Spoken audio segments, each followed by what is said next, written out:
రష్యాను అంత కోపానికి గురిచేసిన ఉక్రెయిన్ చర్యలేంటి? పాశ్చాత్య దేశాల పర్మిషన్ తీసుకుని రష్యాపై దాడికి వాడాలనుకుంటున్న ఆ మిసైల్ కెపాసిటీ ఏంటి? అసలు రష్యా అణువాయుధ వినియోగానికి అంతర్జాతీయ ఒప్పందాలు ఒప్పుకుంటాయా? ఒకవేళ రష్యా అణువు యుద్ధానికి దిగితే అమెరికా, ఫ్రాన్స్, బ్రిటన్ ముందున్న కర్తవ్యం ఏంటి?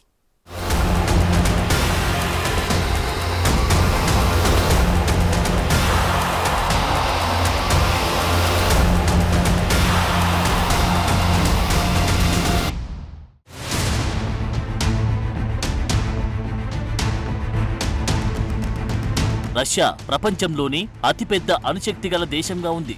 నిజానికి ప్రపంచంలోని 88% అణ్వాయుధాలు రష్యా, అమెరికా దగ్గరే ఉన్నాయి. అయితే ప్రతి దేశానికి దాని సొంత అణు సిద్ధాంతాలున్నాయి. అలాగే అంతర్జాతీయ అణు సిద్ధాంతాలకు లోబడి కూడా వాటి అణు సిద్ధాంతాలను రూపొందించుకోవాల్సిన అవసరం ఉంది. అలాగే ఆయా దేశాల మధ్య కూడా అణ్వాయుధాల అమలుకు సంబంధించిన ఒప్పందాలు కూడా ఉన్నాయి. అయితే ఉక్రెయిన్తో యుద్ధానికి 4 ఏళ్ల ముందు పుతిన్ ఆధ్వర్యంలో రష్యా తన అణు సిద్ధాంతాన్ని రూపొందించింది. ఈ ప్రస్తుత సిద్ధాంతం ప్రకారం రష్యా ఏ దేశం నుండైనా అణుదాడికి గురైనప్పుడు, లేదంటే సాంప్రదాయిక దాడి వల్ల రష్యా ఉనికికి ముప్పు ఏర్పడినప్పుడు రష్యా తన అణ్వాయుధాలను ఉపయోగించవచ్చు. కానీ ఈ భారీ అణు ఆయుధాగారంపై ప్రాథమిక నిర్ణయం తీసుకునే అధికారం మాత్రం రష్యా అధ్యక్షుడు అంటే వ్లాదిమిర్ పుతిన్కి మాత్రమే ఉంటుంది. ఇక ఇప్పుడున్న పరిస్థితుల్లో రష్యా అణు సిద్ధాంతంలో కీలక సవరణ ఒకటి చేర్చారు. అణుశక్తి లేని ఏదైనా దేశం అణ్వాయుధాలు గల దేశ సహకారంతో రష్యాపై దాడి చేసినా దాన్ని 2 దేశాలు కలిసి రష్యాపై దాడి చేసినట్లే పరిగణిస్తారు. అంటే ఈ 2 దేశాలపై కూడా రష్యా అణుదాడి చేయొచ్చనే కొత్త సవరణలు తీసుకొచ్చారు.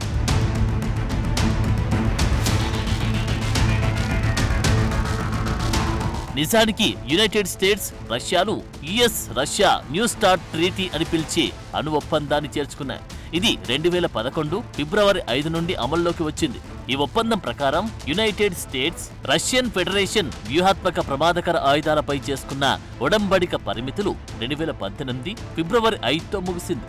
ఈ ఒప్పందం అమల్లో ఉన్నంత కాలం ఆ పరిమితులను రష్యా, అమెరికాలు కొనసాగించాయి. తర్వాత ఈ ఒప్పందాన్ని 2026 ఫిబ్రవరి 4 వరకు పొడిగించడానికి 2 దేశాలు అంగీకరించాయి.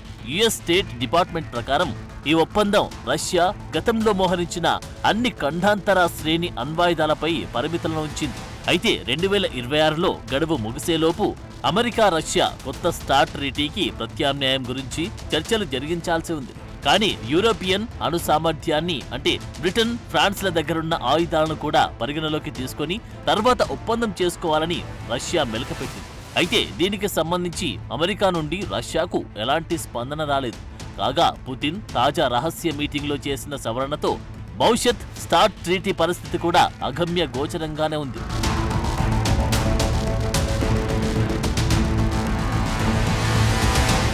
ఉక్రెయిన్ రష్యాపై దాడి చేయడానికి స్టార్మ్ షాడో క్రూయిజ్ మిసైల్ ని వాడాలనుకోవడమే పుతిన్ కఠిన నిర్ణయానికి కారణమైందా అంటే ప్రస్తుత పరిస్థితులను బట్టి అవుననే చెప్పాలి. ఎందుకంటే ఈ మిసైల్ సామర్థ్యం అలాంటిది. ఈ స్టార్మ్ షాడో ఆయుధం నిఘాకు అంత తేలికగా అందేది కాదు. ఇది లో అబ్జర్బుల్ long range air launched cruise missile. దీన్ని యునైటెడ్ కింగ్డమ్, ఫ్రాన్స్ సంయుక్తంగా అభివృద్ధి చేశాయి. దాదాపు 250 కిలోమీటర్ల దూరంలో ఉన్న లక్ష్యాన్ని ఛేదించగల సత్తా ఉన్న ఆయుధం. ఇది ఇప్పటికే ఉక్రేనియన్ యుద్ధ విమానాల్లో సెటప్ చేశారు. ఇక 1994లో మాత్ర బ్రిటిష్ ఏరోస్పేస్ అభివృద్ధి చేసిన స్టార్మ్ షాడో క్షిపణిని ఎంబీడీఎస్ సిస్టమ్స్ తయారు చేసింది. ఉక్రెయిన్ రష్యాపై చేయాలనుకునే దాడుల్లో ఇది బలమైన ప్రభావాన్ని చూపించే ఆయుధం.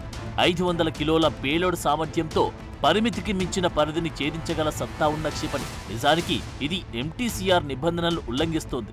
అయినప్పటికీ ఉక్రెయిన్ రష్యాపై దీన్ని ప్రయోగించడానికి సిద్ధపడింది.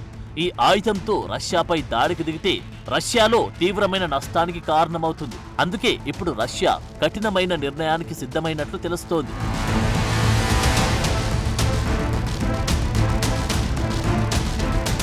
వార్ ఫ్లైట్ నుండి ప్రయోగించే ఈ స్టార్మ్ షాడో క్షిపణి ధ్వని వేగానికి దాదాపు సమానమైన వేగంతో ప్రయాణిస్తుంది.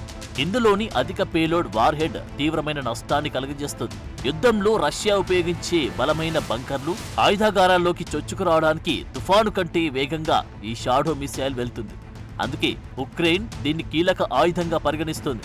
అయితే ఒక స్టార్మ్ షాడో ధర దాదాపు 8.5 కోట్ల రూపాయలుంటుంది. శత్రువుల వాయురక్షణను అయోమయానికి గురి చేయడానికి, నిర్వీర్యం చేయడానికి ఉపయోగించే తక్కువ ఖర్చు డ్రోన్లతో పాటు స్టార్మ్ షాడో రష్యాలోని కీలక స్థావరాలపై దాడి చేయడానికి ఉపయోగించాలని అనుకుంటుంది.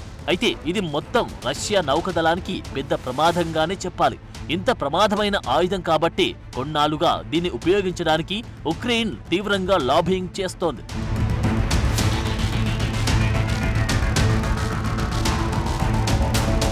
అయితే ఉక్రెయిన్ కోరికను తీర్చడంతో పాటు ఉక్రెయిన్కు మొదటి నుండి అండగా ఉంటున్న అమెరికా, నాటోలు ఇప్పుడు వెనకడుగు వేయలేని పరిస్థితి ఉంది.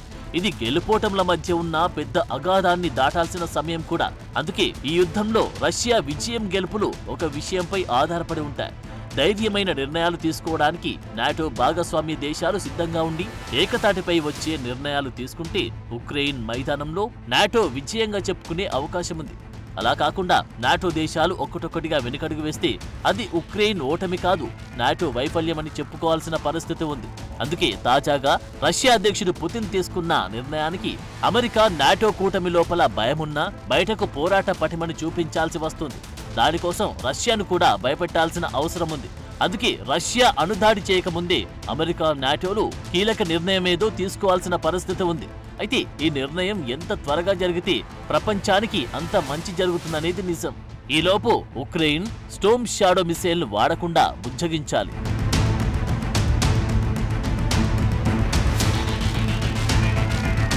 అయితే సుదీర్ఘంగా కొనసాగుతున్న యుద్ధంలో చాలా నష్టపోయిన ఉక్రెయిన్ అధ్యక్షుడు జెలెన్స్కీ ఇప్పటికీ సహనం కోల్పోయాడు. సెప్టెంబర్ 24న జరిగిన ఐక్యరాజ్యసమితి భద్రతా మండలిలో ఇదే విషయాన్ని కక్కేశాడు. ఉక్రెయిన్కు సహాయం చేయాలనుకుంటే ఏ దేశమైనా రష్యాను బలవంతంగా శాంతికి ఒప్పించాల్సిందేనని చెప్పాడు. ఉక్రెయిన్ను అడ్డం పెట్టుకుని తమ పవర్ను ప్రదర్శించాలని అనుకున్నా, లేదంటే నోబెల్ శాంతి బహుమతి తీసుకోవాలనుకున్నా దానికి ఉక్రెయిన్ సిద్ధంగా లేదని, ఉక్రెయిన్ రష్యా ఆధీనంలోకి వెళ్లే ప్రసక్తే లేదని కుండ బద్దలు కొట్టేశాడు. ఉక్రెయిన్ సార్వభౌమత్వాన్ని అంగీకరించే శాంతి ఒప్పందం తప్ప ఇంకెలాంటి మధ్యవర్తిత్వం ఉపయోగపడదని అన్నాడు. అయితే దీనిపై రష్యా కూడా ఘాటుగానే స్పందించింది. బలవంతంగా రష్యాను శాంతి ఒప్పందానికి ఒప్పించే ధైర్యం ఎవరు చేయవద్దని హెచ్చరించింది. ఆ పరిస్థితే వస్తే పరిణామాలు దారుణంగా ఉంటాయని వార్నింగ్ ఇచ్చింది. ఇలాంటి క్లిష్ట పరిస్థితుల మధ్య ఇప్పుడు రష్యా అణుదాడికి సంబంధించిన ప్లాన్ అందర్నీ భయానికి గురిచేస్తుంది.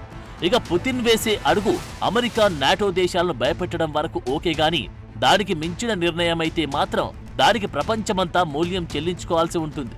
మూడో ప్రపంచ యుద్ధానికి అధికారిక సైరన్ మోగినట్లే అవుతుంది.